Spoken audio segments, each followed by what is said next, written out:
حموديات رمضان وما فيه من حكايات.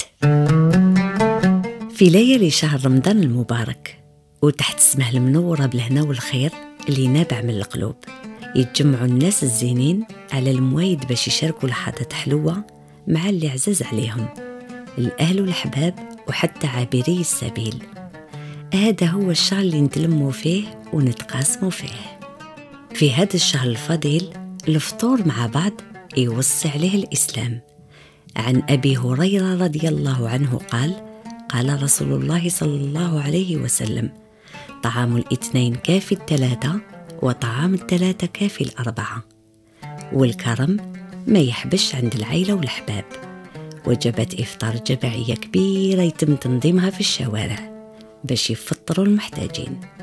والهدف من هذا تقاسم وجبة سخونة مع الصايمين، وقضاء لحظات وين الفرحة والضحك والمرح يكونوا بلا شك حاضرين. الميزة تاع رمضان هي حب المشاركة والتقاسم، على خاطر الصح ماشي فيه وش راهو محطوط فوق الطابلة. الصح هما هاد الأوقات اللي ما يتنساوش واللي نجوزوهم مع الناس اللي نحبوهم.